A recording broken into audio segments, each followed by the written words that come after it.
Hi everyone, it's Tiffany from RVing with Scissors, your crafty corner of the RVing world. And today in my camping journal, if you'll remember in a previous video, I showed you how I created this Plan B pocket page about our trip to the Porcupine Mountain Wilderness in the Upper Peninsula of Michigan.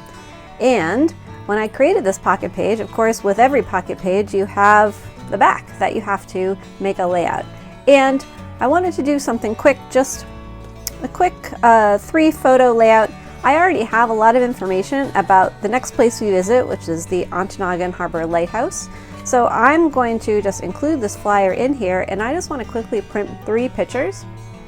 And usually when I print photos to size, I have 2 3x4s and 1 4x6. And when I print photos to size, I will resize them in Canva, and then I will print them all on one 8.5x11 sheet to come out of my printer, and that way I can kind of save paper because I'm putting the photos, fitting them onto the paper, and making the most use of my 8.5x11 sheet of paper rather than kind of trying to print one photo at a time.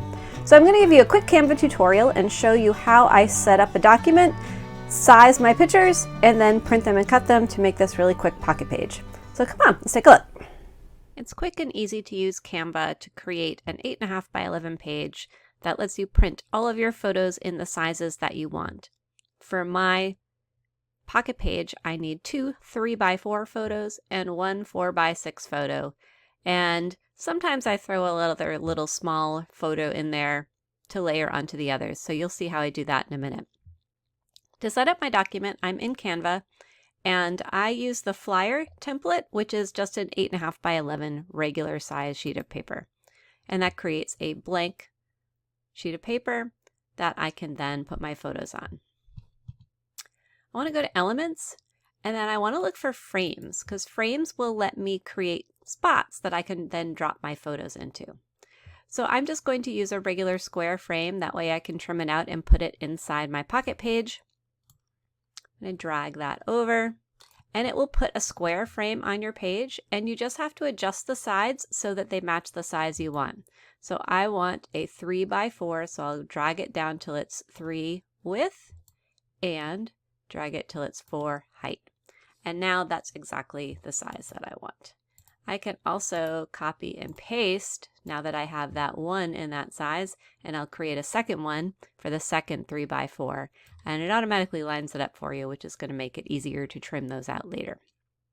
The next photo I need is a 4x6, so I'll just drag another frame out, and again I will adjust the sizes to match. So I'll drag this out to 6-inch width and 4-inch height. Okay, now I need my photos. So these frames allow you to drop photos in them. I've already uploaded the photos that I want to use. These were the photos of the trip to the lighthouse that we went to. So I've got one photo of the lighthouse that looks great for the 4x6. So I'll just drag that in, and you'll notice as I hover the mouse over that frame, it automatically drops it in the right spot and it fills that frame. If I need to adjust the positioning of the picture, I can double click and it will allow me to kind of shift my picture around, but my picture is actually just the right size for this. So this one I won't need to do that at all. The next one, I want like a peek outside of the lighthouse. So I'm going to drag over, let's see, I want to get a little bit of the water in there so you can see how you can see the lake from up in the lighthouse. So I'll drag this one over. But this one, I want to see that it's actually inside the lighthouse, so I'll double click it and it'll show me the whole width, and I can drag it over so you can kind of see the window frame of the lighthouse. Then hit done when that's done, and then it will crop it back to the size of the frame. So that way you can see we're looking out of the lighthouse window to get this view. The last photo down here, I just want a wide shot of looking up the river where they used to float whatever they were mining down to the lake to be transported. So I'll drag that over and drop that in the space, and that looks good. I also got this picture of one of the markers that describes a little bit about what happened in that harbor. So I'll drag this up a little bit. I think maybe I'll cut it out and I'll kind of glue it in this corner, maybe as an embellishment. And so I don't know what size that's going to be. I know I don't want to drop it in the frame, so I'm just going to kind of drop it in the bottom, and then I will resize it and move it so it kind of fits in the spot, and then I can crop it so that I don't get so much grass. There we go. And then I'll just be able to cut that little photo out and kind of plop it on top of the picture, maybe with some embellishments in this blank area that's up in the corner. I've got more room in this paper, so if I needed something else, another small picture, or if I wanted to add some text or a label, I could do that.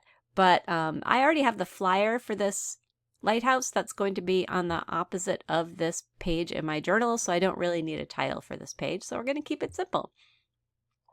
To print this out, I just click share and then download, and I'm going to download this as a PDF print, so it's best for printing. I'll download that to my computer, it'll save it on my computer, and then it will open up in my PDF viewer, and I'll send it to my Canon printer, and all of the pictures will print on one piece of paper.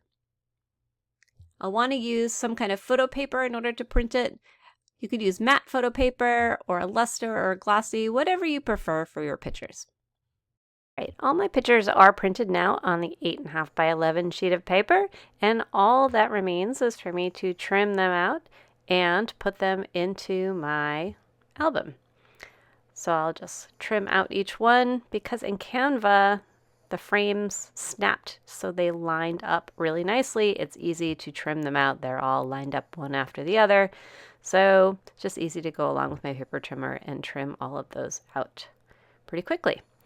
And I'll grab my album, and in my album, I'm just pulling out that pocket page and my 3x4, so I'm just slipping right into those pockets. They fit perfectly because with Canva, I sized them exactly the size for the pocket.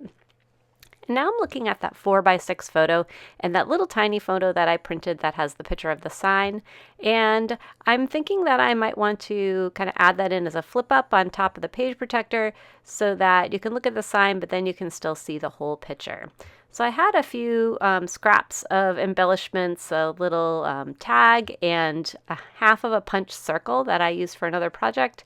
And I'm just going to stick this together so that they can be used as kind of a handle to flip up that little picture. I'm going to grab some washi tape and I'm going to use that to create the flip up.